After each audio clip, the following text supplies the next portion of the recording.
श्रीराम नमस्कार. आज 20 एप्रिल 2025 श्रीमद भगवद्गीता व मनुष्य जीवन भाग 42. कर्मसन्यास योग हा जीवनातला महत्त्वाचा योग आपण गेले काही दिवस पाहत आहोत. काही पोथ्यांमध्ये असे अध्याय असतात की मनुष्य जीवनामध्ये काही अडचणी आल्या की गुरुचरित्रातले काही अध्याय, काही ज्योतिषी किंवा जे आज्ञाधारक किंवा आज्ञा देणारे, आज्ञाधारक म्हणजे परमात्म्याचे आज्ञाधारक, आणि तेच तुम्हाला सांगणार आहे की अमुक अध्याय वाचा म्हणजे तुमच्या जीवनातल्या अडचणी कमी होतील. तसं भगवद्गीता ह्या गीतेमध्ये हा कर्मसन्यास योग हा जो अध्याय आहे, तर असं म्हणतात की आपल्याला काही जीवनात खूपच अडचणी येत असतील तर हा अध्याय रोज एकदा वाचावा. आता आपण ह्या अध्यायाच्या शेवटच्या टप्प्यावरती आहोत, म्हणजे आज संपेल तो. तर तिथं ओवी नंबर 27 आणि 28 ह्याचा साधारण अर्थ भगवद्गीतेमध्ये समान दिलेला आहे. पण जरी तो भगवद्गीतेत समान असेल तरी आपल्याला आकलन होण्याच्या दृष्टिकोनातनं पहिली ओवी जी आहे ही अर्जुन विषादापासून सुरुवात होते की कर्मसन्यास म्हणजे आत्ता जी स्थिती आपण पाहत होतो की आपल्याला संन्यास काय आहे कळणं गरजेचं होतं. त्या संन्यासामध्ये आपल्याला जीवनात कुठल्या गोष्टी सोडायच्या आहेत किंवा कशाच्या मागं जायचं नाही आहे, हे सर्व आपण पाहिलं. पण हे करत असताना इथपर्यंत आपण जसं म्हणतो की वयाची निम्मी वर्ष 50 आता पार केली, पण 50 पार केल्यानंतर पुढची यात्रा किंवा पुढचा तुमचं जे जीवन असतं हे कसं आपण जगायचं ह्याच्यासाठी आपण व्यतीत केलेलं जीवन हे मनुष्य पाहत असतो. आणि ह्याच्यामध्ये परत थोडक्यामध्ये की काय पद्धतीने ही माया रचली गेलेली आहे भगवद्गीतेची, की भगवंतांनी अर्जुनाला केलेला उपदेश म्हणजे आपण भगवंतांनी मुखोद्गत असं जे म्हणतात की त्याच्या मुखातनं बाहेर पडलेली एक प्रकारची गती, त्याला भगवद्गीता असं म्हटलेलं आहे. पण महर्षी व्यासांनी जेव्हा जसं वाल्मिकींनी रामायण लिहिलं, पण व्यासांनी महाभारत हे रचलेलं आहे. तर त्याच्यामध्ये जेव्हा आपण पूर्ण एखाद्या चित्रपटाचा फ्लॅशबॅक जातो तसं ही 27वी ओवी आहे की कर्मसन्यास योगामधला शेवट हा कसा असावा. मनुष्य जीवन जगताना ज्या स्थितीत आपण आत्ता आहोत ती स्थिती आपण कशा प्रकारे येऊन या युद्धभूमीवरती ऐकत आहोत हे कळणं गरजेचं आहे. ही युद्धभूमी म्हणजे काय, तर आपण आत्ता जे सर्वसाधारण जीवन जगत आहोत ही एक प्रकारची युद्धभूमीच आहे. कारण भगवंतांनी जे व्यासपीठ केलेलं आहे हेच मुळात युद्धभूमी आहे. पण याची सुरुवात जशी झाली की परत आपण भगवद्गीता ऐकताना एक महत्त्वाचा भाग असा असतो की जी पात्र आहेत त्या पात्रांच्या त्या वेळेच्या अनुषंगाने त्याच्या नावांमध्ये केलेले बदल, की कौरवांनी पांडवांना राज्य द्यायचं नाकारलं आणि त्याच्यामध्ये शिष्टाई करण्यासाठी भगवान श्रीकृष्ण, तिथं तेव्हा आपल्याला भगवान हा शब्द वापरता येणार नाही, श्रीकृष्ण हे मध्ये मध्यस्थी करण्यासाठी गेले होते. हे आता मी कर्मसन्यास योगामधली ओवी सांगतोय, त्यामुळं ह्याच्यात द्विअर्थ निघणार आहेत सगळे. तर कोणाचा तरी मोबाईल वाजला आता.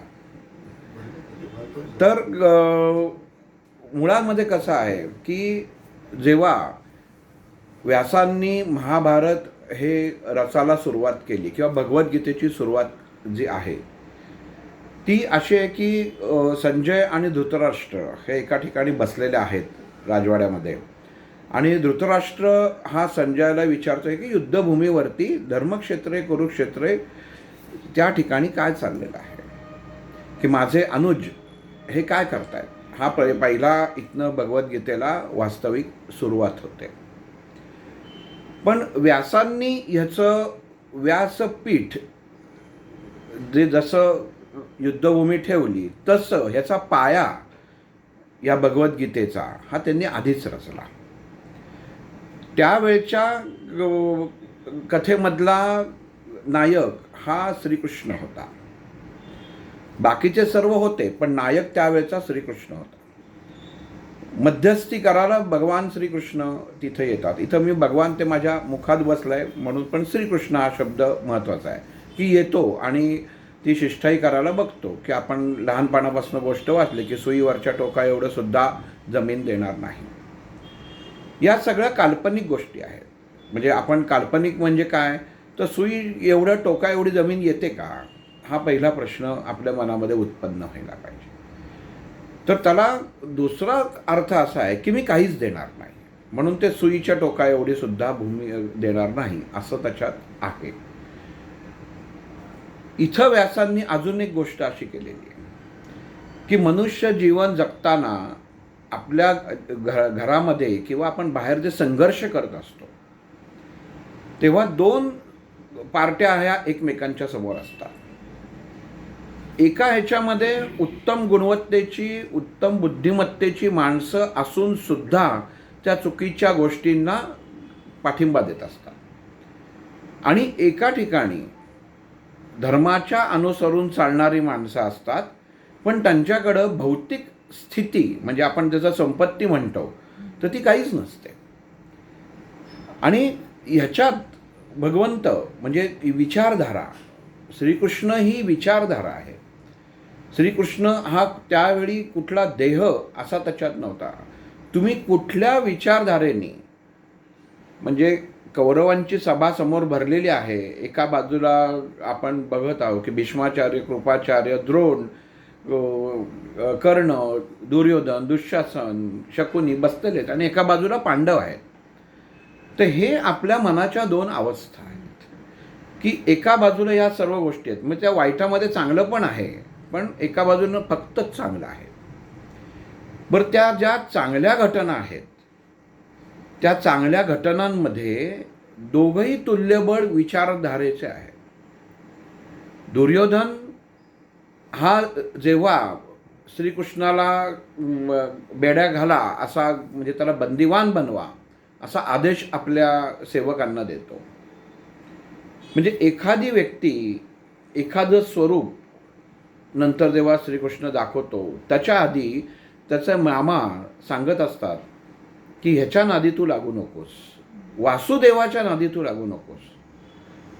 लक्षात घ्या, इथं वसुदेव आणि वासुदेव असे दोन उच्चार आहेत की तू वासुदेवाच्या नादी लागू नकोस, कारण तो त्याचं पराक्रम, का हा शब्द वापरला आहे तर श्रीकृष्णाचा तेव्हाचा असलेला पराक्रम, जेव्हा पर्वत पाण्याने पूर्णपणे जनता आपण बघितलं की घाबरलेली होती आणि गोवर्धन पर्वत त्यांनी करंगळीवरती उचलला.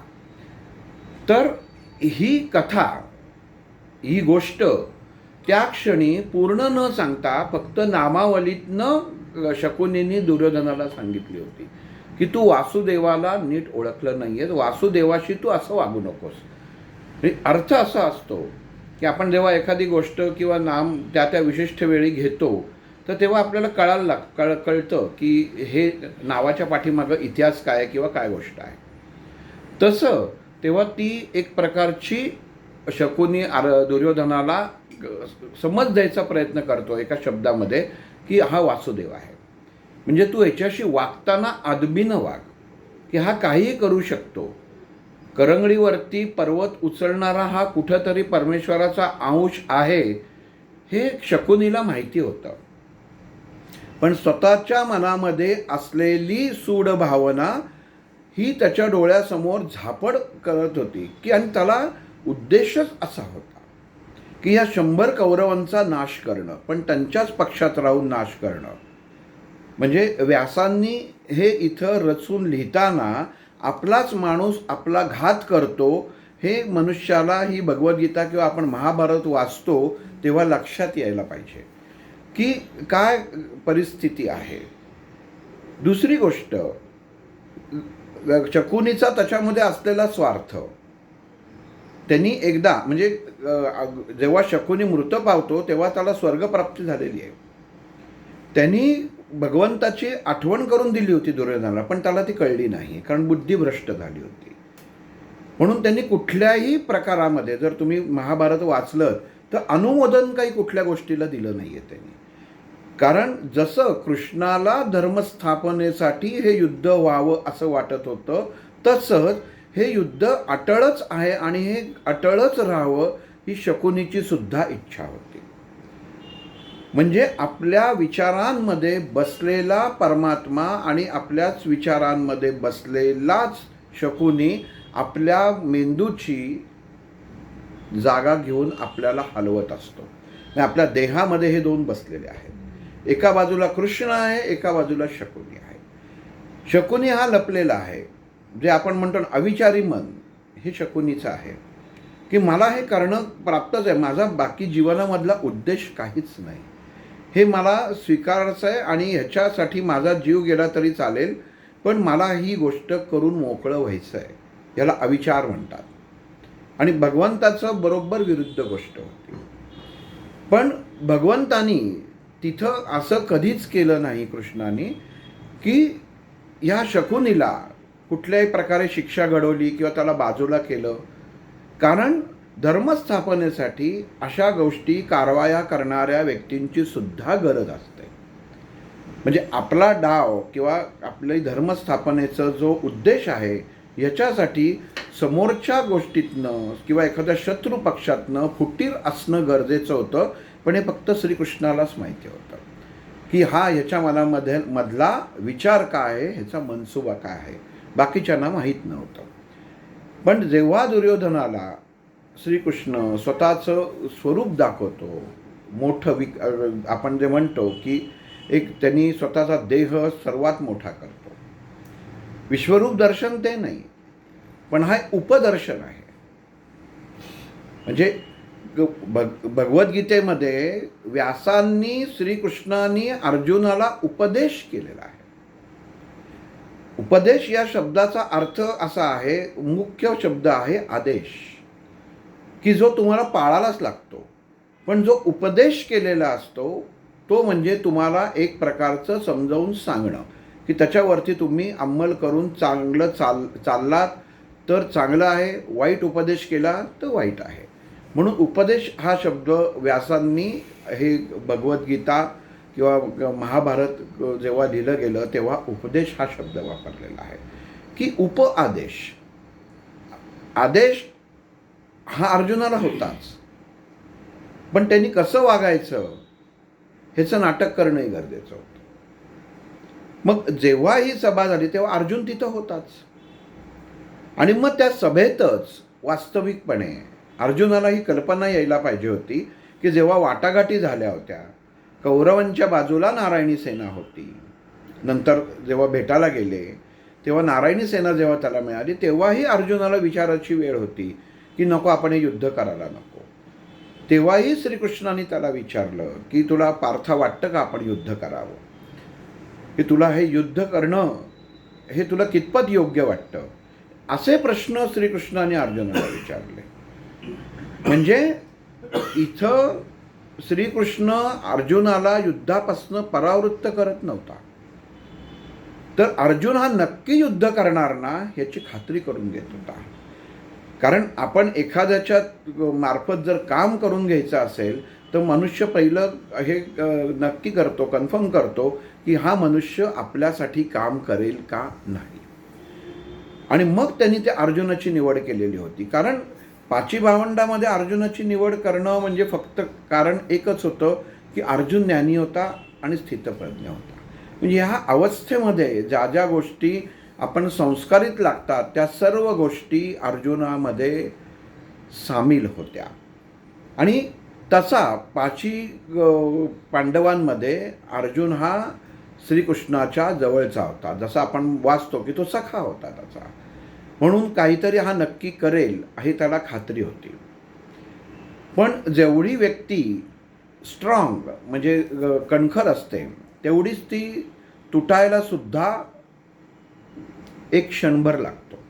दगड जेवढा आपण बघतो विशाल असतो बाहेर, तर तेवढा त्याच्यावर घाव घातला तर त्याचे 2 तुकडे होतात. म्हणजे एवढा तो आतनं मऊ असतो, पण दिसताना वरनं कठीण दिसतो. मग इथं परत 27 ओळीमध्ये व्यासांनी सांगितलेलं आहे की ही अर्जुन विषाद अवस्था जी आहे ही येणं गरजेचं होतं. जो बाप राज्य करत होता त्याचा एक वापर त्यांनी करून घेतला एका शस्त्रासारखा. कारण तुम्ही जर भगवद्गीता वाचायला घेतली किंवा महाभारत वाचायला घेतलं तर वास्तविक धृतराष्ट्राचा कुठं असा उल्लेख आहे का त्यांनी जाऊन इथं युद्ध केलं किंवा काही केलं, तर काही नाही आहे. म्हणजे फक्त मुलाला पाठीमागं घालायचं आणि थोडंसं आपण दुःख झाल्यासारखं दाखवायचं. यात थोड्याशा प्रसंगामध्ये धृतराष्ट्र आहे, पण तो राजा होता आणि त्याचं महत्त्वाचं स्थान हे व्यासांनी समाजापुढं आणलं. का आणलं? कारण मनुष्य विचारांनी सुद्धा जन्मांध असतो हे त्यांनी त्याच्यातनं दाखवून द्यायचं होतं त्यांना, की जन्मता आंधळा होताच, पण विचारांनी सुद्धा मनुष्य आंधळा असतो. मग जेव्हा घरातला कर्ता पुरुष हा विचारांनी आणि मुळात जर अंध असेल तर तुमच्या घरामध्ये युद्धजन्य परिस्थिती ही उत्पन्न होते, त्याला तुम्ही कारणीभूत ठरता. हे मुळात इथं व्यासांनी दाखवून दिलेलं होतं. म्हणजे ज्या वयामध्ये त्यांनी मोकळीक व्हायला पाहिजे होती, आपल्या मुलाला सांगायला पाहिजे होतं की तू हे युद्ध करू नकोस, त्या वेळामध्ये धृतराष्ट्रांनी अर्जुनाला क्षमस्व दुर्योधनाला अनुमोदन दिलं. आणि का दिलं तर त्यांनी गणित आखलं की नारायणी सेना, कौरव सेना हे जे संख्याबळ होतं हे पांडवांच्या सैन्यापेक्षा कितीतरी पट जास्त होतं. आणि ह्याच्या अनुषंगाने माझ्या मुलाचा विजय हा निश्चित होणार हे त्याला मनाची एका अंध बापाची खात्री होती. पण भगवंताचा न्याय वेगळा असतो. व्यासांनी धृतराष्ट्राला ह्या सगळ्या गोष्टी करायला सांगितल्या, पण भगवंतांना तिथं तेवढ्यात समाधान नव्हतं. भगवंताचा न्याय म्हणजे कर्माचा न्याय कसा असतो बघा. कर्म असं सांगतं, आता डोळ्यासमोर आणा की धृतराष्ट्र अंध आहे, मग समोर युद्ध करताना कोण लढतोय कोण मरतोय हे त्याला पाहणंच शक्य नव्हतं. आणि त्याला जर पाहिलंच नाही तर त्याच्या मनावरती कुठलाही चांगला किंवा वाईट घाव होणंही शक्य नव्हतं. मग इथं भगवंतानी व्यासांना ती बुद्धी दिली की तुम्ही ह्याला मध्ये एक अशी काहीतरी सिस्टम किंवा योजना करा की ह्याला सगळं माहिती पडेल की काय करतोय. मनुष्य जेव्हा बुद्धीने अंध होतो तेव्हा जीवनामध्ये एखादा गुरुरूपी ज्ञानी मनुष्य भेटतो की जो आपल्याला चांगलं वाईट हे दोन्हीही दाखवत असतो. मग इथं धृतराष्ट्राला जे घडणार आहे भगवंताला माहिती होतं घडणार काय आहे, पण हे कळावं आणि त्या कर्माचा भोग त्यांनी भोगणं प्राप्त होतं, म्हणून संजयाची नियुक्ती झाली की समोर घडतंय आणि तो घडलेलं इथं धृतराष्ट्राला सांगतो आहे. पण इथं सुद्धा जेवढा मोह युद्धाच्या मध्ये अर्जुनाला झाला, म्हणजे अर्जुन युद्ध न करण्याचं कारण हा मोह हे मूळ होतं. तो मोहात अडकला आणि इथं धृतराष्ट्र मोहात अडकला. धृतराष्ट्र जे मोहात अडकला तो स्वार्थासाठी अडकला आणि इथं अर्जुन जो मोहात अडकला ते स्वकर्तृत्वावरती अति आत्मविश्वास याच्यामुळं अर्जुन मोहामध्ये अडकला. ज्याला भगवंताने सांगितलं आहे की तू ज्या अर्थी सगळी स्टेटमेंट करतोय बोलणी करतो आहेस की ह्यांना कसं मारू, याचा अर्थ तुझ्या मनामध्ये अहंभाव निर्माण झाला आहे की मी ह्यांना मारू शकतो. म्हणजे तू हे स्टेटमेंट हे भाषा करतोयस तू. पण मग इथं धृतराष्ट्राला असाच मोह झाला की राज्य माझ्यापासनं जाऊ नये, राजा मीच असावं आणि माझेच मुलं ह्याची सगळी उत्तराधिकारी असावी आणि तीच राज्यावरती बसावी. आणि ह्याच्यासाठी फक्त शब्दाची किंमत ठेवण्यासाठी आईला दिलेला शब्द आणि स्वतःच्या वडिलांच्या पत्नीला दिलेला शब्द पाळण्यासाठी भीष्माचार्यांनी ह्या सर्व कौरव पार्टीलाच म्हणू आपण असं, म्हणजे कौरवांना पाठिंबा दिला. माहीत होतं चुकीचं घडतंय, पण चुकीचं घडत असताना सुद्धा त्यांना अनुमोदन देणं हे भीष्माचार्यांचं चुकलं. आणि इथं भगवंतांनी आपल्या सर्वसामान्य आपण जीवन जे जगत असतो तेव्हा आपल्या प्रत्येकाच्या घरामध्ये आजोबारूपी कोणीतरी भीष्माचार्य असतो. पण त्यांनी जर वेळ आल्यानंतर चुकीची बाजू घेतली तर त्यांच्या आयुष्याला, त्यांच्या जीवनाला काहीही अर्थ राहत नाही. त्यांचं जीवनाचा अंत हा काटेरीच असतो. हे पुढं भीष्माचार्य जेव्हा त्या बाणांच्या शय्येवर झोपतात तेव्हा कळतं. म्हणजे भगवंतांनी नुसती भगवद्गीता सांगायच्या अगोदर जसं म्हणतो की पाया रचलेला होता, तो इतका उत्कृष्टपणे रचलेला होता की याच्यामधले भीष्माचार्यही त्यांनी घेतलं. हे समाजाला दाखवलं त्यांनी की घरामध्ये किती वडीलधारी जरी असले तरी त्यांचं वागणं जर चुकीच्या मार्गाने जर तुम्ही पाठिंबा देत असाल तर त्या कुळाचा नाश झाल्याशिवाय राहत नाही. हे त्यातलं एक गमक आहे. त्याचबरोबर त्याच भीष्माचार्यांचा भगवंतावरती असलेला प्रेमरूपी विश्वास, श्रीकृष्णावरती विश्वास होता, श्रद्धा होती. आपण मालिकांमध्ये बघतो कृष्णाचं दर्शन झालं, मोठं स्वरूप दाखवलं, अगदी कृष्ण, द्रोण, भीष्माचार्य, द्रोण, कृपाचार्य या सर्वांनी नमस्कार केला, पण बाकीच्यांनी कोणी केला नाही. अगदी कर्णाने सुद्धा नमस्कार केला, पण बाकीच्यांनी केला नाही.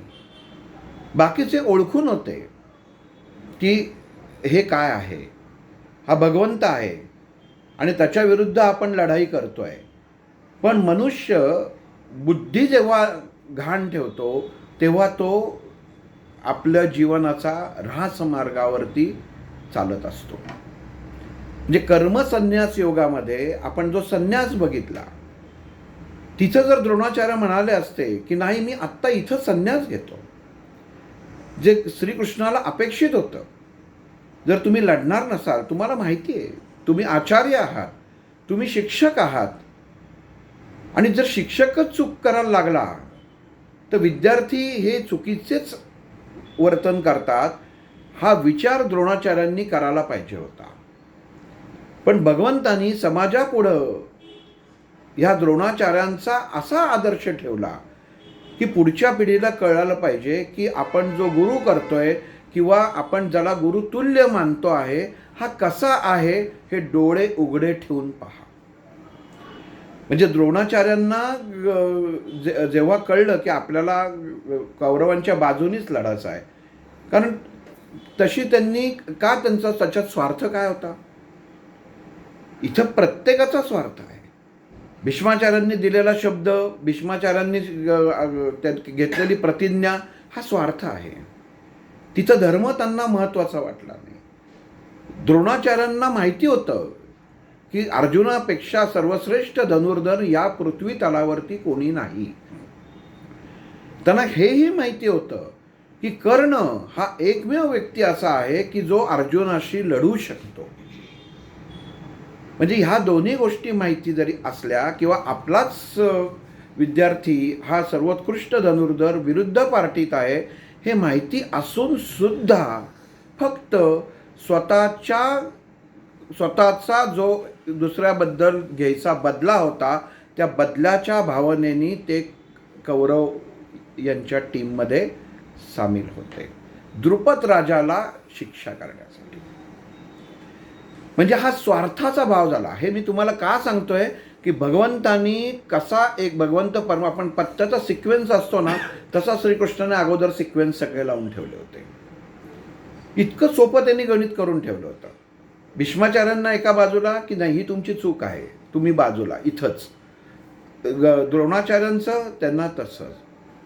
कृपाचार्यांना पाठिंबा देणं सुद्धा, एखाद्या चुकीच्या गोष्टीला तुम्ही जेव्हा पाठिंबा देता ते सुद्धा सर्वात मोठा दोष असतो जो कृपाचार्यांनी केला. म्हणून कृपाचार्य सुद्धा त्याच्यामध्ये आले. कर्ण हा त्याच्यामुळेच आला. त्याला माहिती होतं, कारण ज्यावेळी ही स्थिती आली तोपर्यंत त्याला माहिती झालं होतं की हे माझे सख्खे भाऊ आहेत. पण मित्रत्व हे नातं सर्वश्रेष्ठ असतं हे जगतापुढं मांडण्यासाठी. परत नीट लक्षात घ्या, मित्रत्व आणि शब्द हे पुढं भविष्यात जगतामध्ये त्याला दर्जा मिळावा, त्याला उत्तम प्रकारे लोकांनी समजून घ्यावं की मित्रत्व हे नातं काय असतं आणि दिलेला शब्द काय असतो. म्हणून कर्णाला सुद्धा कौरवांच्या बाजूला ठेवण्यात आलं.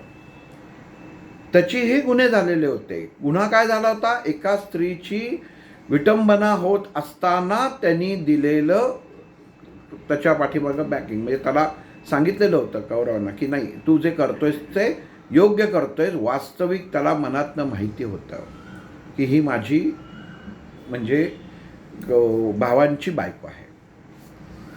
पण हे सुद्धा तो तिथं विसरला. मग श्रीकृष्णांनी त्यालाही ह्या बाजूला केलं. नारायणी सेना की जी कौरव समजत होते तो एक आभास होता.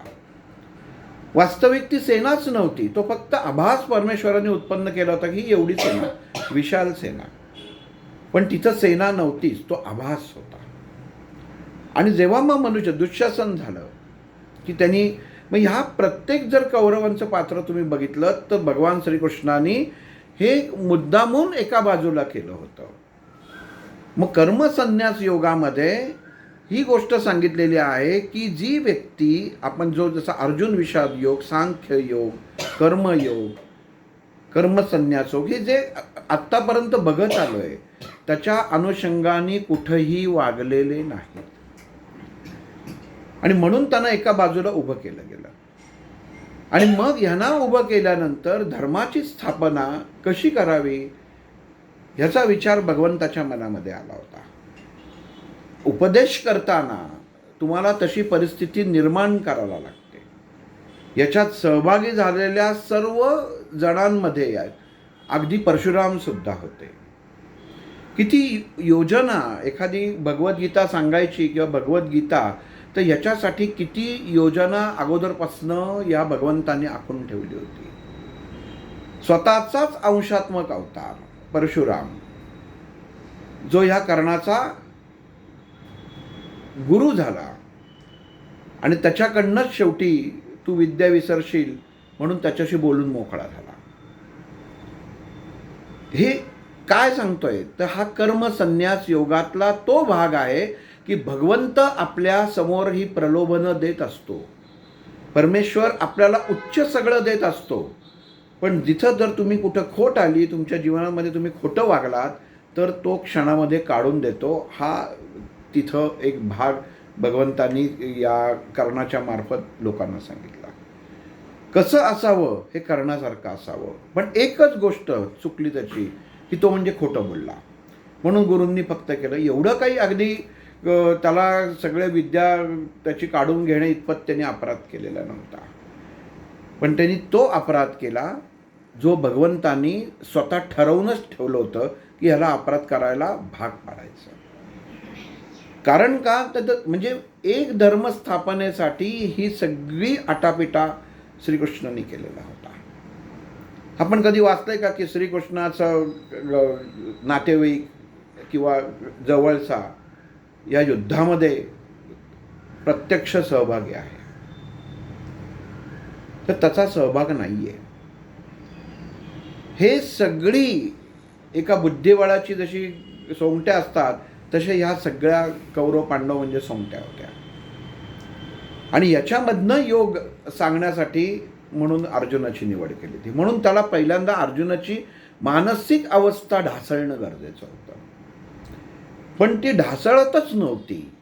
म्हणजे राजवाड्यामध्ये जेव्हा आपला देह हा मोठा करून दाखवला आपलं रूप मोठं केलं कृष्णाने, तेव्हा तिथं पांडव नव्हते, कारण हा दूत म्हणून आला होता. पण नंतर जेव्हा कळलं तेव्हा सुद्धा अर्जुनाला कळलं नाही की यांनी एवढं मोठं विशाल रूप करून दाखवलंय, तेव्हा त्यांनी कृष्णाला ओळखलं नाही. म्हणजे गंमत बघा की जवळ असला तरी मनुष्य ओळखतो असं नाही. ही अर्जुनाची स्थिती होती की ज्या स्थितीमुळे श्रीकृष्णाचे 2 पक्षी मारले गेले. म्हणजे मी काय आहे हे कौरवांना सांगितलं गेलं की माझी ताकद किती आहे हे तुम्ही बघून ठेवा, हे सांगितलं गेलं. आणि दुसरं, हे सगळं मी माझं विशाल रूप दाखवून सुद्धा अर्जुनाने त्याच्यावरती कुठलाही प्रश्न विचारला नाही. याचा अर्थ असा होता की अर्जुनाने तेवढं अजून कृष्णाला त्या स्वरूपामध्ये स्वीकारलेलं नव्हतं. ते जर तिथंच स्वीकारलं असतं, असं धरून चाला की विशाल रूप कृष्णाने केल्यानंतर जेव्हा कृष्ण परत गेला आणि पांडवांना भेटला की नाही युद्ध अटळ आहे, तर तेव्हा जेव्हा तिकडच्या गोष्टी जेव्हा अर्जुनाला कळल्या, तेव्हाच अर्जुनाने त्यांना सांगणं गरजेचं होतं की एवढा सगळा तो सृष्टीचा निर्माता करता करविता असताना हे बाकीच्या गोष्टी होणं काही गरज वाटतच नाही. पण कृष्णाने ही अवस्था अर्जुनाची करून ठेवली होती की त्यांनी कुठला प्रश्नच विचारला. सर्व युद्धाची तयारी झाली. युद्धाची तयारी पाहण्यासाठी कृष्ण रोज पांडवांच्याकडे जायचा. कुठली शस्त्र आहेत, अस्त्र तर निर्मित करायला लागायची, कारण त्याला खात्री पाहिजे होती की धर्मस्थापनेसाठी मध्ये कुठलाही प्रकारचे अडथळा नको, हे त्याला कळणं गरजेचं होतं. पण इकडं व्यासांनी हे जेव्हा रचलं तेव्हा अशी गंमत केली की ते म्हणले आपण जरा थोडासा सिक्वेन्स बदलू. मनुष्य जीवनामध्ये संघर्ष कधी येतो, ते घरात भांडण चालू असतं. जोवर घरामध्ये मनुष्य जीवनामध्ये कुठला संघर्ष उत्पन्न होत नाही तोपर्यंत युद्धजन्य परिस्थिती तयार होत नाही, द्वंद्व तयार होत नाही. मग इथं व्यासांनी असं केलं की श्रीकृष्णाने ठरवलं की आपल्याला अर्जुनाला भगवद्गीता तर सांगायचीच आहे, पण ठिकाण आणि काय, कारण तो प्रश्न विचारत नव्हता आणि श्रीकृष्णाला सांगता येत नव्हतं. कारण त्याच्यासाठी हे सादरीकरण करण्यासाठी त्याला उत्तम बुद्धिमान अर्जुनच पाहिजे होता. आणि त्याच अवस्थेत त्याच सगळ्या पडद्यामध्ये त्याच नाटकाच्या सेटवर पाहिजे होता की तिथं सगळ्यांना वाटलं पाहिजे की हा खरंच घाबरलेला आहे, हा गर्भगळीत आहे. मग व्यासांनी ते व्यासपीठ तयार केलं, ते म्हणजे कुरुक्षेत्र. आणि मग हे कुरुक्षेत्र म्हणजे कुठलं, तर घरातलं क्षेत्र. मग मनुष्याच्या घरामधलं क्षेत्र आहे हे कुरुक्षेत्र आहे. लक्षात घ्या, धर्मक्षेत्र आणि कुरुक्षेत्र 2 नावं त्याच्यामध्ये त्या जिथं युद्ध झालं तिथं दिलेलं आहे. कुरु राजांनी तिथं जी साधना केली होती त्या साधनेतनं उत्तम केलेली साधना म्हणजे पवित्र जागेतनं कोणालाही नरक प्राप्ती होणार नाही, तिथं मृत्यू आला तरी त्याची ख्याती होती. तसं आपल्या घरामध्ये आपण जर उत्तम कर्म केलं तर आपल्याला नरक प्राप्ती होणार नाही, हे सुद्धा तेवढंच खरं आहे. पण इथं नुसतं तेवढी गोष्ट करून उपयोग नव्हती, म्हणून श्रीकृष्णाने त्याला युद्धभूमीचं स्वरूप निवडलं. व्यासांनी लिहिलं महाभारत, पण कृष्णाला जीवन सांगायचं होतं, व्यासांना महाभारत रचायचं होतं आणि कृष्णाला जीवन रचायचं होतं की मनुष्य जीवन कसा जगला पाहिजे, मनुष्य जीवनामध्ये काय काय घटना आहेत. मी हा देह जो निर्माण केलेला आहे, हे ब्रह्मापासून जी उत्पत्ती झाली आहे, या देहामध्ये किती गोष्टी अशा आहेत, किती गोष्टी मी अशा बसवलेल्या आहेत की मनुष्य त्याचा चुकीचं वापर करतोय किंवा त्याला त्याची समजच नाही आहे. एखादं मशीन फॅक्टरीतनं आलं तर डायरेक्ट आपण मोबाईल आला की लगेच आपण एका झटक्यात वापरू शकत नाही. त्याचं ऑपरेटिंग मॅन्युअल बघतो आपण की कसा वापरायचा आणि मग त्या अनुषंगाने किंवा एखाद्या एक्सपर्टकडे जाऊन आपण त्याची माहिती करून घेतो. मग इथं भगवंताला आपलं सर्वसामान्य माणसाला जीवन कसं जगावं हे सांगण्यासाठी जे व्यासपीठ होतं ते मिळालं की संघर्ष अवस्था मिळाली, स्थिती मिळाली. की भांडणारे दोन पक्ष मिळाले, एका एक धार्मिक गोष्टीतले आहेत आणि एक अधर्मी आहेत. हे श्रीकृष्णाला दोन्ही मिळालं, काम झालं. पण ह्याच्यात भूमिका करणारा मिळत नव्हता, तो अर्जुन मिळाला. कारण जेव्हा तो सारथी झाला, अर्जुनाची जेव्हा सारथीपणा त्यांनी जो निवडला, जेव्हा आपण त्या गोष्टीकडे परत जाऊ की दुर्योधन आणि अर्जुन दोघंही जेव्हा भेटायला गेले, तेव्हा वास्तविक दुर्योधन पहिला येऊन बसला होता, पण तो उशाशी बसलेला आणि अर्जुन हा पायाशी बसलेला होता. साहजिकच डोळे उघडल्यावर पायाकडं आपण पहिलं लक्ष जातं, त्यांनी त्याला पाहिलं, पण तिथं भांडण करून दुर्योधनाने मागून घेतलं. हा सुद्धा भगवंताची एक प्रकारची केळी होती की काय करावं म्हणून.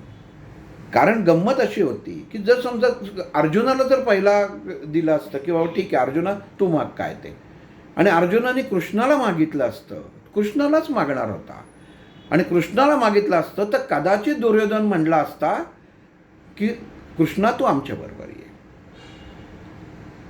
कारण कृष्णाने दुर्योधनाला सांगितलं होतं बरं तू पहिला आलास का, तू पहिला माग म्हणून. पण ही घटना जेव्हा अर्जुनाला पहिल्यांदा पाहिल्यानंतर कृष्णाने त्याला सांगितलं असतं आणि नंतर दुर्योधन म्हणला असता की नाही मी पहिल्यांदा आलोय, तर कृष्णाला स्वतःचा शब्द बदलता आला नसता. म्हणून जे घडतंय मनुष्य जीवनात, जे घडत असतं हे परमेश्वर बरोबर घडवत असतो. आणि हे घडवताना व्यासांचा विचार हा वेगळा होता आणि भगवंताचा विचार हा वेगळा होता. व्यासांनी दोघांनाही बरोबर आणलं. व्यासांनी दुर्योधनाला उशाशी बसवलं, रचलंय. रचणं हा शब्द कायम तुमच्या बॅक ऑफ माइंडला ठेवा. ह्या सगळ्या भूमिका किंवा जे सगळी वर्णनं आहेत ही व्यासांनी रचलेली आहेत. त्यांना असं वाटलं की डोळे उघडले हा दिसेल म्हणून त्यांनी तिथं केलं. म्हणून कृष्ण हुशार आहे. म्हणजे इथं एक व्यास आणि श्रीकृष्ण या दोघांच्याही मध्ये म्हणजे एक वर्तुळ आणि एक बिंदू म्हणजेच मनुष्य जीवन. जीवनामध्ये आपल्या बाह्य गोष्टी आहेत, या व्यासरूपी आहेत, म्हणून आपण वर्तुळामध्ये असतो आणि त्यातला मधला जो बिंदू असतो म्हणजे परमात्मा आहे की तो आपल्याला ह्या पूर्ण व्यास जरी असलं या बाह्य गोष्टींना बाहेरच ठेवतो. म्हणून अर्जुनाला श्रीकृष्णाने एक प्रकारचं ह्या प्रसंगातनं बाहेर काढलं आणि त्याला तेच पाहिजे होतं. शेवटी दोघांची पहिला अंक हा तिथंच सुरू झाला. ठीक आहे तुला नारायणी सेना मिळाली, त्याला त्याच्यामध्ये तो हे झाला, पूर्ण खुश झाला, घरी गेला. शकुनीच्या मनामध्ये धाकधूक होती, माझा बदला कसा घेणार. आणि माझा बदला कसा घेणार हे कळल्यानंतर त्यांनी विचारलं तू काय काय मागितलंस, कोणाला मागितलंस, काय मागितलंस. आणि जेव्हा त्यांनी सांगितलं की माझ्यासमोर दोनच ऑप्शन होते, माझ्यासमोर दोनच गोष्टी होत्या, एक श्रीकृष्ण की जो निहत्ता या युद्धामध्ये येणार होता, की जो फक्त सारथ्य करणार होता, आणि दुसरी नारायणी सेना, मी नारायणी सेना मागितली. आणि तिथंच शकुनी म्हणतो की तू चुकलास. शकुनीला कळून चुकतं की माझं गणित कुठेतरी आता चुकत चाललेलं आहे. कारण जना मला मारायचा आहे त्याच्यासाठी हा श्रीकृष्ण मध्ये कुठं ना कुठेतरी लुडबुड करतोय हे शकुनीच्या मनात आलं. आणि मग नंतर तिथं शकुनीची आणि श्रीकृष्णाची भेट होते. जेव्हा तो पूर्ण इतिहास सांगितला जातो की माझ्यावरती झालेला, तेव्हा पहिल्यांदा शकुनी श्रीकृष्णाला वासुदेव म्हणून म्हणतो. बघा कधीही शकुनी कृष्णाला कृष्ण म्हटलं नाही, वासुदेवच म्हटलेला आहे. त्याचा पराक्रम हा एखाद्याला आपण म्हणतो ना की हा योद्धा आहे, एखाद्याला पदवी बहाल केलेली असतं तसं ओळखत असतो हा की ह्याचं काय आहे. आणि शकुनीनी शकुनी मुळामध्ये मूर्ख नव्हता, पण काही गोष्टींमुळं स्वतःच्या परिवारावरती झालेल्या अन्यायामुळं तो दुष्ट झालेला होता, त्याची वृत्ती बदलली होती. इथं भगवंतांनी सांगितलं की आपल्या घरामध्ये एखादा मुलगा बिघडायला कारण काही वेळा घरातले आई वडीलसुद्धा असतात. कारण त्या राजांनी, जुबल राजांनी त्यांच्याकडनं कबुली घेतली होती आणि त्याचा पाय तोडला होता की तुझ्या लक्षात राहावं आणि आपल्या तू परिवाराचा 100ला 100 बदला, 100ला 100च पाहिजे. व्यासांच्या मनामध्ये प्रश्न उत्पन्न झाला, 100ला 100 मी आणणार कुठनं? एवढं सगळं झाल्यानंतर आणणार कुठनं? अजून जन्मच नाही तर आणायचं कुठनं? पण ते रचित होते, त्यांनी लिहिलेलं होतं. त्यांनी लगेच ताबडतोब हे केलं की चला ह्याच्यामध्ये आता आपण सिक्वेन्स बदलू. आणि गांधारीला 9 महिन्याच्या पेक्षा जास्त दिवस गेले तरी पोर होईना, म्हणून दासीकडनं पोटामध्ये लाकूड मारलं गेलं आणि तो गर्भ पाळला. बास तीच संधी व्यासांनी साधली आणि प्रत्येक ज्या मडक्यामध्ये घृत या ठिकाणी म्हणजे तूप असतं एक प्रकारचं, त्याच्यामध्ये प्रत्येक 100 अंडे केले. तर 101 अंड मुलगी पण पाहिजे म्हणून 101 केलं. नुसते ते नाही, व्यासांचं गणित चुकलं असतं. हे करणार कसं? इक्वेशन एकमेकांना सोडवणार कसं? हे सोडवताच आलं नसतं. आणि भगवंतांनी ठरवलं तिथं चला 100 झाले. म्हणजे एका वेळी एकाच आपण म्हणतो ना, एका प्रोजेक्टवरती 2 माणसं काम करत होती. तिथे एक भगवंत करत होता आणि एक व्यास करत होते. दोघांचं मिळून चाललेलं होतं. गंमत बघा, सायकलचं टायर चाक डोळ्यासमोर आला, फिरतं कोण? चाक. व्यास फिरतो आणि मधलं जे असतं, जो रॉड असतो तो एका जागी स्थिर असतो, पण त्याच्या भोवती ते फिरत असतं. म्हणजे भगवंताच्या बुद्धीच्या भोवती व्यासांची बुद्धी तेव्हा फिरत होती आणि ते भगवंत ती फिरवत होते, कारण त्यांना धर्मस्थापनेसाठी ही गोष्ट पुढं जाणं गरजेचं होतं. आणि मग जेव्हा अर्जुन विषाद योग जेव्हा आपण ऐकतो, तेव्हा अर्जुनाची मनाची अवस्था ढासळलेली त्यांना करणं गरजेचं होतं. आणि ही काही व्यासांनी लिहिलेलं नव्हतं की अर्जुन हा सक्षमच आहे, योद्धा आहे, हा योद्धा आहे. इथं युद्ध झालं, पांडव आणि कौरवांचं युद्ध झालं की महाभारत संपलं. इतकं सोपं व्यासांचं गणित होतं की ह्या लोकांकडनं 5 जणांकडनं आपण जसं चित्रपटात बघतो की 2 हिरोंकडनं अगदी 100 विलन मारले जातात, अगदी तसं व्यासाने ठेवलं होतं. पण भगवंताला त्याच्यामध्ये ते मान्य नव्हतं, कारण त्याला समाजाला ज्ञान द्यायचं होतं, त्याच्यामध्ये त्याला उतरायचं होतं. म्हणून भगवंताची त्याच्यामध्ये प्रवेश झाला. आणि जिथं भगवंताचा प्रवेश झाला, आपण किती बघितलेलं आहे महाभारतामध्ये की भगवंताचा प्रवेश कधी आहे? चित्रपटाचा निम्मा भाग झाल्यानंतर भगवंताचा प्रवेश आहे. लहानपणापासून ओळखत होते, बुवा होती वगैरे, सगळं मान्य, सगळं ठीक आहे, पण लहानपणापासून येणं जाणं नव्हतं. मग तो जेव्हा प्रवेश झाला, कारण कृष्णाची बघा भगवंताची वैशिष्ट्य काय होतं, एकदा भूमिका पार केली की त्या परत जायचा नाही. लहानपणापासूनची प्रत्येक भूमिका बघा, लहान होता बाळकृष्ण तेव्हा केलेलं लीला, ते एकदा केल्या परत तिथं फिरला नाही. गवळणींना त्रास दिला, त्या भूमिका केल्या, परत तिथं फिरला नाही. म्हणजे प्रत्येक राजा झाला त्याच्यानंतर परत फिरला नाही. म्हणजे ज्या ज्या भूमिका त्यांनी केल्या, ज्या गोवर्धन पर्वताच्या जिथं आपले मित्र होते, नंतर कुठं त्याच्यामध्ये आलेलं आहे का? आपण त्या ह्याची गोष्ट ऐकतो मित्राची की गरीब होता सुदामाची, पण हा नंतरचा एक प्रकारचा पौराणिक गोष्ट आहे. आपण ह्याच्यावरती लक्ष देत नाही. समोर घडलेली गोष्ट नाही, ती पौराणिक गोष्ट आहे की अशी घडलेली असेल. पण कृष्ण वास्तविक एक अवस्था बदलल्यावर दुसऱ्या अवस्थेत कधीही जात नव्हता. त्याला संन्यास त्यांनी जीवन असं म्हटलेलं आहे की मनुष्य जीवनामध्ये एक भूमिका तुम्ही निवडत असताना त्या भूमिकेतनं तुम्ही जेव्हा पार करून पडत जाता, तेव्हा तुम्ही परत जुन्या भूमिकेमध्ये शिरू नका, हे भगवंतांनी तेव्हा सांगितलेलं आहे. पण इथं भगवंताला एंट्री करणं, प्रवेश करणं गरजेचं होतं आणि मग त्याचा प्रवेश झालेला होता. कारण धर्माची स्थापन करताना हा एकमेव त्याला संधी होती. म्हणजे परमेश्वराने नुसतं कुठं असं झालं असतं का की कृष्ण कुठल्या तरी व्यासपीठावर उभा राहिला आणि त्यांनी भगवद्गीता सांगितली? म्हणजे प्रश्नही त्याचेच, त्याला किंमत राहिली असती का? म्हणजे एखादा मुलाखतकार जो घेतो, तर ज्याची मुलाखत घेतली जाते, उद्या तो एकटाच जर उभा राहिला आणि जर त्यांनी म्हटलं की माझे प्रश्न हेच आहेत आणि माझी उत्तर हीच आहेत, तर त्याची किंमत शून्य आहे. पण जेव्हा तुम्हाला समाजापर्यंत, समाजापाशी यायला लागतं, तेव्हा तुम्हाला दुसरा कोणीतरी माझ्यापासनं वेगळा असा निवडावा लागतो आणि तो त्याच तोडीचा लागतो. मुलाखती घेताना आपण बघतो की एखादा मुलाखतकार इतका प्रसिद्ध असतो, गाडगीळ आहेत, अजून बरेच जण काही आहेत, की ते मुलाखत घ्यायला लागले की समजावायचं की त्यांना काय माहिती आहे की ते ज्ञान असतं. मग इथं तो ज्ञानी होता आणि जो मुलाखत देणारा असतो तो सुद्धा ज्ञानी होता. मग इथं अर्जुनही ज्ञानी होता. पण फक्त एवढ्याच गोष्टीतनं हे काम भागणारं नव्हतं.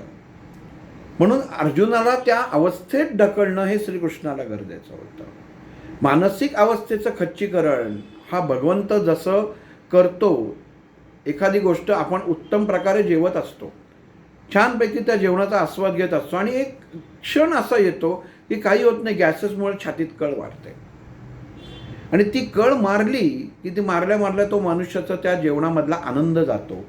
तो म्हणतो कशामुळे झालं काही कळत नाही आहे आणि त्याच्यावरती त्याचं लक्ष केंद्रित होतं.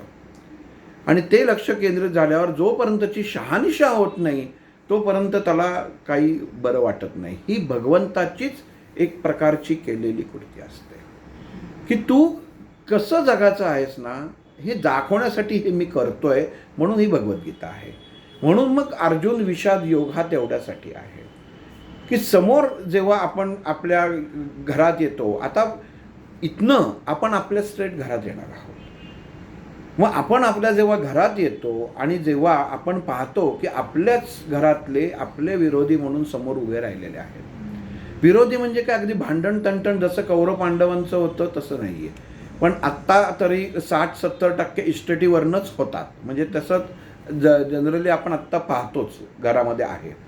पण हे करत असताना आपण मनाची अवस्था किती कणखर ठेवायला हवी हे भगवंतांनी सांगितलेलं आहे. म्हणजे कुरुक्षेत्र म्हणजे घराचं पहिलं कुरुक्षेत्र असतं की जे उत्तम आहे, त्याच्यामध्ये कुठलाही वाईट गुणधर्म नाही, की जे साधना करून मिळवलेले की जे स्वर्गप्राप्ती होईल. स्वर्गप्राप्ती त्यालाच प्राप्त होते की जो मनानी विचारांनी उत्तम असतो, ज्याचं आचरण उत्तम असतं, ज्याचे आचार विचार उत्तम असतात, त्याच घराला कुरुक्षेत्र म्हटलेलं आहे, धर्मक्षेत्र म्हटलेलं आहे. पण ज्या ठिकाणी ताबडतोब कुठले तरी घरामध्ये वाद उत्पन्न होतात त्या क्षणी ते तिथं ती युद्धभूमी होते आणि मग ती धर्मक्षेत्र म्हटलं जातं की जिथं भगवंताला हस्तक्षेप करणं भाग पडलेलं असतं. पण हे एका क्षणामध्ये तो करत नाही. दोन भावंडांची भांडणं एका मिनिटात भगवंत मिटवत नाही. त्याला कारण असं की समोरच्याला कुठल्याही प्रकारे ज्ञान मिळणं गरजेचं असतं आणि इथं ह्या ज्ञान मिळण्यासाठी ह्या अर्जुनाची निवड केली. पण ही निवड करताना भगवंत एका बाजूनी दुसरं ज्ञान देतोय की तू सगळ्यातनंच संन्यास घे म्हणून. म्हणजे त्याच गोंधळलेल्या माणसाला की त्याला काही कळतच नाही आहे, तो फक्त प्रश्न विचारत जातोय. त्याचा बोलवता धनीसुद्धा कृष्णच आहे. म्हणून हा पहिला जो त्यांनी अध्याय दिला की तो अर्जुन विषाद योग केला. अर्जुन विषाद योग संपला म्हणजे मनाची भ्रमिष्ट झालेली अवस्था. मी उत्तम शिक्षक आहे, मी उत्तम शिकलेलो आहे, सर्व गुण सर्व सगळं प्राप्त आहे, सर्व तयारीशी परीक्षेला आलेलो आहे, पण ऐन वेळेला जर पेपरच लिहिला नाही तर उपयोग काय. तो पेपर लिहिणं गरजेचं असतं. तसं मग अर्जुनाच्या मनाची अवस्था श्रीकृष्णाने करून ठेवलं. सगळं तयार झालं, तू सगळा तयार आहेस. त्यांनी पाहिलं, असं नाही केलं. निवड का केली की त्याला माहिती होतं की हाच यांना मारू शकणार आहे, हाच मारणार आहे. पण अगोदर ह्याची आपण त्याला समाजाला भगवद्गीता ज्ञानगीता ही सांगून घेऊ, हे ज्ञानामृत समाजापर्यंत वाटून टाकू आणि मग जे कर्म आहे ना ते याच्याकडनं करून घेऊन धर्माची स्थापना करू. कृष्णाचं ठरलेलंच होतं, पण समाजाला हे पटणं कळणं आणि समजून घेणं गरजेचं होतं, नाहीतर नाटक लगेच लक्षात येतं. म्हणून भगवंताला या सगळ्या गोष्टी करायला लागल्या. ज्ञानाची प्राप्ती देताना किंवा ज्ञान एक देताना एका विद्यापीठात प्रवेश केला, पण त्या विद्यापीठामध्ये एकाच वर्गात सगळे विषय शिकवले जात नाही. प्रत्येक वर्गात प्रत्येक शाखा, विज्ञानाची शाखा वेगळी, कॉमर्सची वेगळी आणि आर्ट्सची वेगळी, असे 3 वेगवेगळ्या शाखा असतात. म्हणजेच तुमच्या भगवद्गीतेमधले प्रत्येक जे आपण कर्मयोग हे जे योग आहेत हे तुमच्या ह्या वेगवेगळ्या विद्यापीठातल्या शाखा आहेत. अर्जुन हे विद्यापीठ आहे आणि त्याला शिक्षण किंवा शिक्षा शिकवणारा हा भगवान श्रीकृष्ण आहे, की त्या प्रत्येक शाखेचं शिक्षण त्याला तो देणार आहे आणि त्याच्यातनं तो उत्तीर्ण होऊनच बाहेर पडणार आहे. त्याला खात्री आहे की हाच एकमेव आहे प्रश्न न विचारणारा आणि प्रश्न विचारणारा, दोन्ही. युधिष्ठिर त्याच्यातला नव्हता, आज्ञाधारक होता, अमुक करून मोकळा झाला असता, पण त्याचा उपयोगच नव्हता. भीम स्वतःचं डोकं चालवणारा असता. आणि असं म्हटलेलं आहे की श्रीकृष्ण आणि भीम एकच ताकद आहे. त्यामुळे भीमाचाही तिथं उपयोग नव्हता, कारण स्वतः सांगेल आणि तो वागेलच अशी खात्रीच नव्हती. हे भीमाचं वैशिष्ट्य होतं. नकुल सहदेव अतिशय हुशार होते, पण भावाने जर सांगितलं असतं तर गप्प बसा तर गप्पच बसले असते, त्यांनी काही केलंच नसतं. त्यामुळं आणि लक्षात घ्या, नकुल सहदेव आपण जसं म्हणतो ना की कुठंतरी आपल्या वडिलांचं आईवडिलांचं रक्त अंगात असतं, त्याप्रमाणे सौंदर्य दोघांमध्ये होतं. माधुरीचं सौंदर्य या दोघांमध्येही होतं, उत्तम होतं. पण जिथं सौंदर्य अति असतं तिथं धैर्याचा नाश असतो, तिथं धीरता नसते. म्हणून हे कुठंच गणले गेले नाहीत. अख्ख्या महाभारतामध्ये ह्यांचा पराक्रम कुठं गाजलाच नाही, कुठं दिसलाच नाही. सगळ्यांचे दिसले, युधिष्ठिर कुठं लढला, भीम कुठं लढला, अर्जुन लढला, पण असं कुठं स्पेशल कुठं काही वेगळं दिलेलं नाही की नकुल सहदेवाने जाऊन हे युद्ध जिंकून आले. कारण नाही, ती वर्गीकरणच भगवंतांनी असं करून ठेवलं होतं. म्हणून अर्जुन स्थितप्रज्ञ, सर्व जिंकलेला, पाशुपात अस्त्र असलेला, सर्वच्या सर्व असलेला, आणि त्याला तोडीला समोर मिळावा म्हणून तात्पुरते कठपुतली बनवलेला हा कर्ण, जो परशुरामांकडनं शिकलेला. आता कसं बघा, डोकं कसं कृष्णाने वापरलं. अर्जुनासमोर जर एखादा किरकोळ जर माणूस असता, योद्धा असता, तर अर्जुनाचं पराक्रम समोरच आला नसता. युद्ध जे आपण बघतो की त्याच्यामध्ये वर्णन कशात आहे, अर्जुनाचं युद्ध सगळ्याच कौरवांबरोबर झालं, पण जे लिहिलं गेलं किंवा जे समाजासमोर आलं ते फक्त कर्णाचं आणि अर्जुनाचं किंवा अर्जुनाचं आणि भीष्माचार्यांचं एवढंच युद्ध समोर आलं. द्रोणाचार्यांशी बरोबर केलेले 2 एवढंच आलं. द्रोणाचार्यांचं सुद्धा अगदी 1% आपण म्हणू. पण मुख्य जो नायक होता, तो पलीकडचा जो होता तो कर्ण होता. आणि श्रीकृष्णाची पहिल्यांदा गैच होती की नुसता कर्ण शूर असून उपयोग नाही, बॅकग्राऊंड काय, कुठल्या पार्टीचा आहे, त्याला बॅकिंग देणारा कोण आहे, कोणाकडनं शिकलेला आहे. कारण असं जर नसतं तर अर्जुनाची किंमत कमी झाली असती, जी या भगवंताला मान्य नव्हती. म्हणजे विचार करताना कसा केला जातो. मग कर्ण हा परशुरामांचा जरी शिष्य असला तरी होतं की परशुरामांचा शिष्य आहे, पण त्यांच्याशी खोटं बोलला, शिक्षा द्यायलीच पाहिजे, शिक्षा मिळालीच पाहिजे. म्हणजे ह्या गोष्टी अशा असतात. मग हा जीवनातल्या आपल्या आपण मनुष्य जीवन जगतानाचा हा सगळ्यात महत्त्वाचा भाग असतो की श्रीकृष्ण हा सगळ्याच आपल्या गोष्टींचा विचार करत असतो, पण आपण वागताना सहजतेने आपल्याचा दृष्टिकोन बदलला जातो. आणि मग ती दृष्टिकोन बदलताना आपल्याला कळत नाही की खरं काय, चांगलं काय, वाईट काय, काही नाही.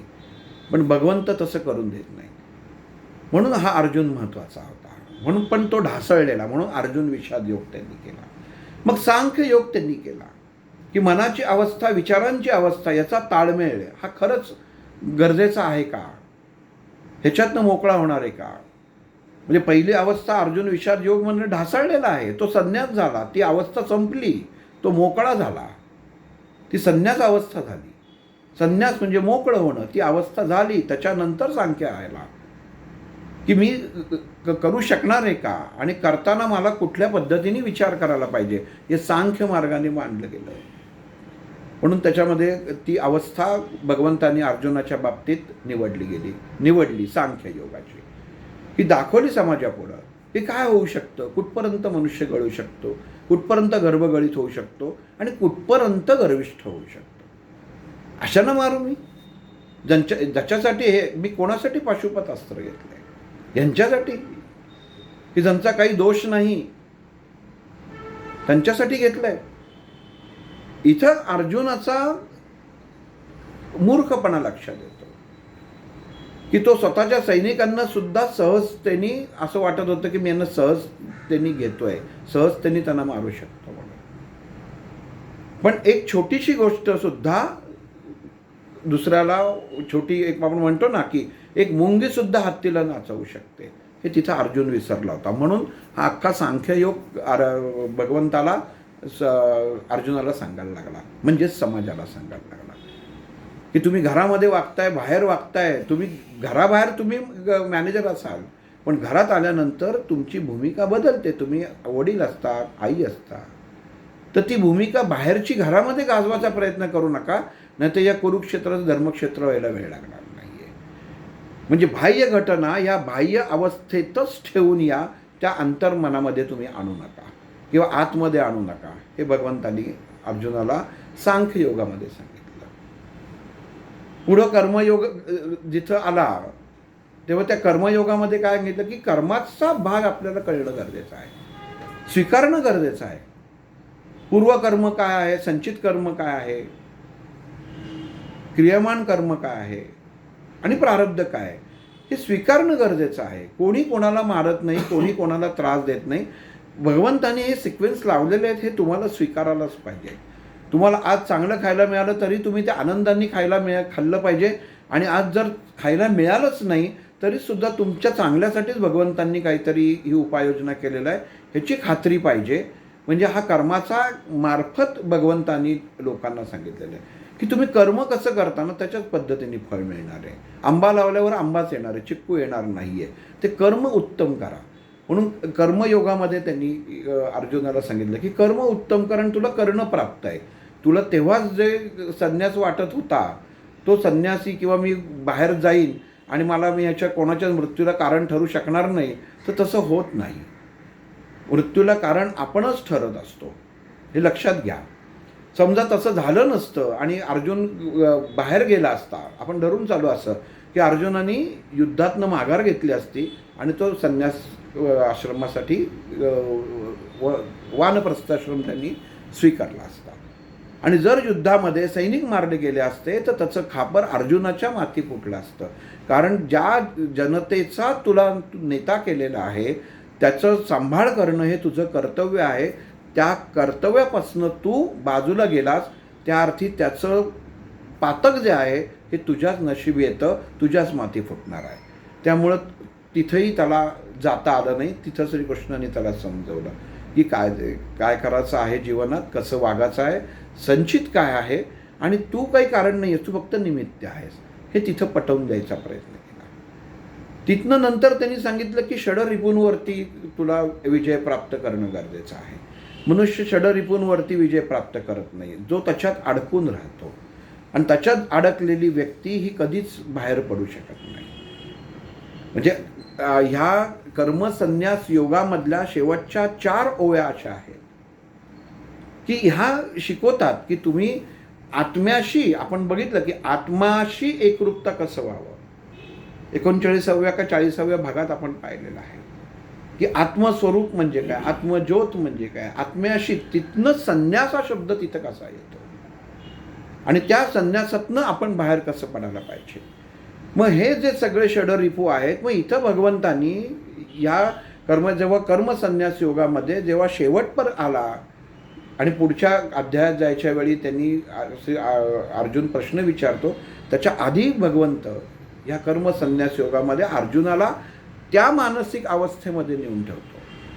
तुम्ही प्रत्येक अध्याय जर बघितलात ना तर श्रीकृष्ण उवाच अर्जुन उवाच, तर 5वा अध्याय जो आहे हा अर्जुनाने प्रश्नाविनी सुरुवात केलेला आहे. अर्जुन प्रश्न विचारतो. म्हणून काय पोथीसारखा आपण अध्याय का वाचायचा, हे माझा प्रश्न आहे.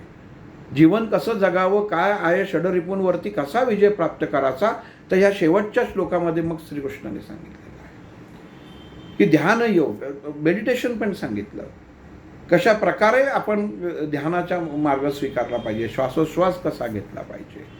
पण जर अंतरात्म्यातल्या त्या आत्मरूपी परमात्म्याशी जर तुम्ही साध्य किंवा त्याला साधू शकत नसाल तर तुम्ही षडरिपूंमध्ये अडकलेलं आहे, हे भगवंतांनी सांगितलेलं आहे. त्याला नाकाराचं नाही आहे. ज्ञानेश्वरांनी ज्ञानेश्वरीत सांगितलेलं आहे की एखाद्या वेड्याला जर समजा हे षडरिपूंचं, प्रत्येकाला षडरिपू असतात, पण वेडासुद्धा या षडरिपूचा स्वीकारून त्याचा वापरच करत नाही, तर होतच नाही त्याच्याकडनं वापर, म्हणून तो दोषी नाही आहे. म्हणजे एखाद्या गोष्टींचं ज्ञान, माझ्याकडे षडरिपू आहेत, काम, क्रोध, मोह, मत्सर, माया, अहंकार, पण मी ते कसं वापरायचं ह्याला मला ज्ञान आहे, तरी मी ते जर नीट वापरले नाही तर मी दोषी आहे. याचा अर्थ मी माझ्या आत्म्याशी एकरूप नाही.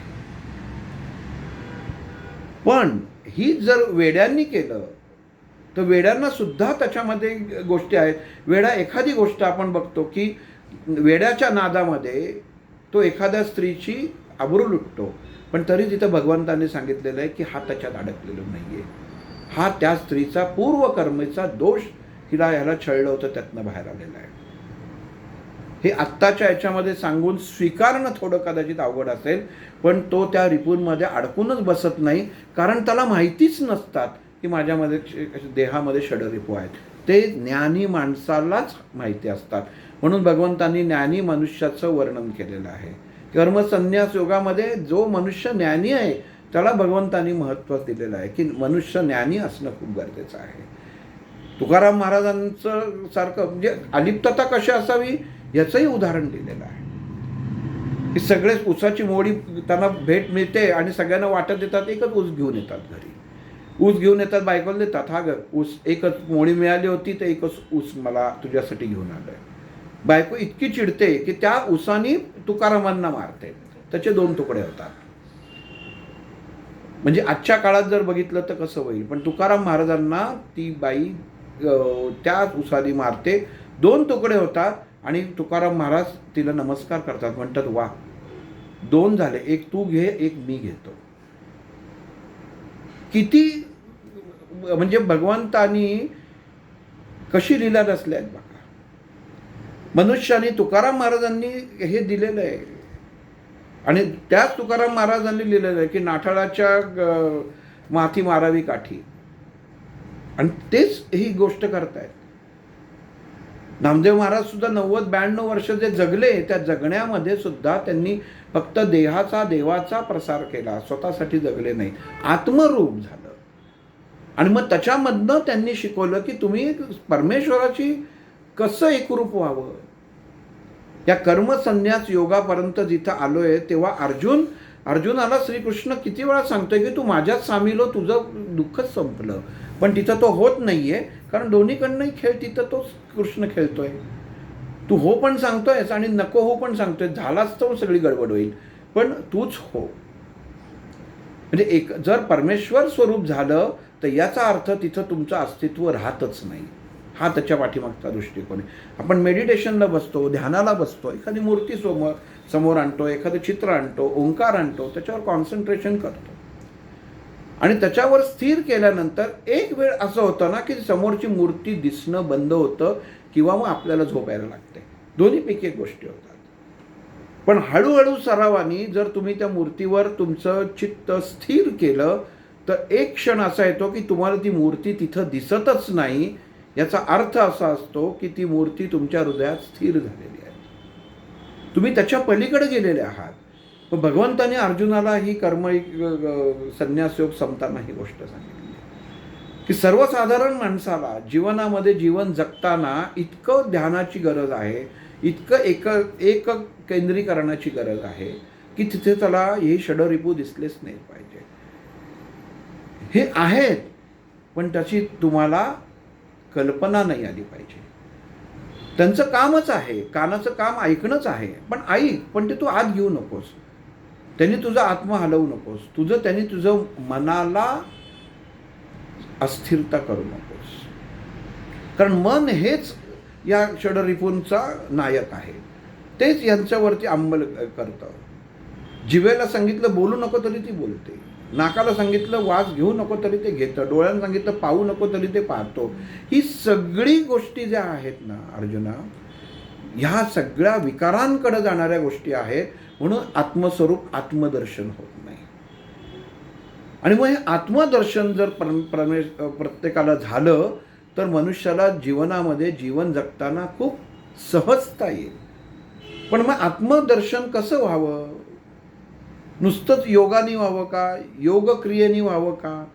षडरिपूंवरती विजय मिळवला इथपर्यंत ठीक आहे, की आता तू सांगितलं त्याप्रमाणे मिळवला तरी ठीक आहे. पण मग आत्म्याचं मी दर्शन कसं घ्यावं? माझ्या प्रत्येकालाच माहिती असतं. जर तुम्हाला उद्या सांगितलं की तुमच्या आत्मदर्शन तुम्हाला स्वतः जरा आत्मपरीक्षण करून पहा, तर तुम्ही म्हणाल कशाचं आत्मपरीक्षण करतो, पण म्हणजे काय?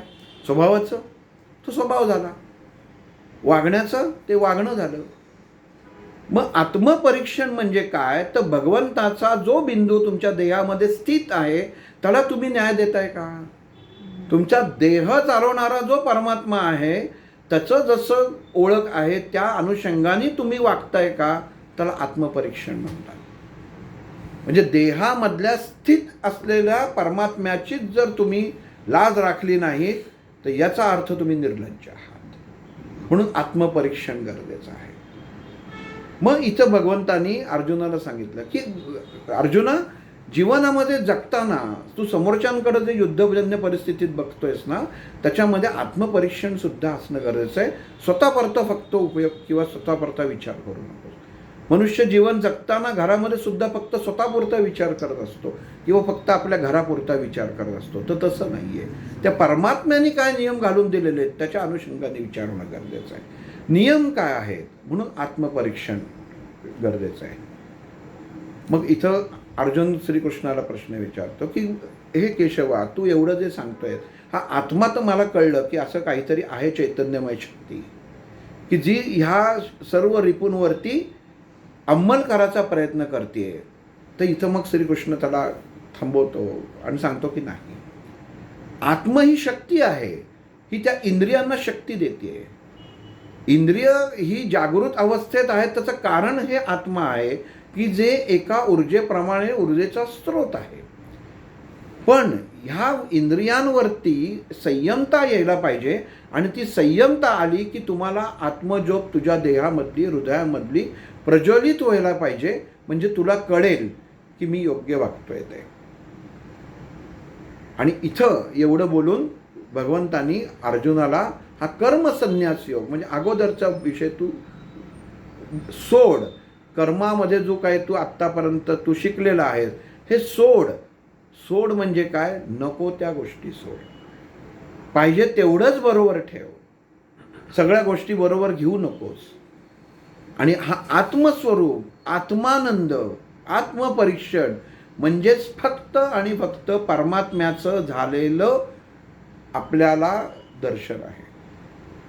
मग ह्या अध्यायापासनं म्हणजे हा अध्याय आत्मसंयम योग हा दाखवतो की भगवंत आपल्याला जर सर्वसामान्य जीवन जगताना भगवंताला जर पाहायचं असेल, प्रत्येकाची इच्छा असते की भगवंत कसा दिसेल, कसा असेल, काय असेल.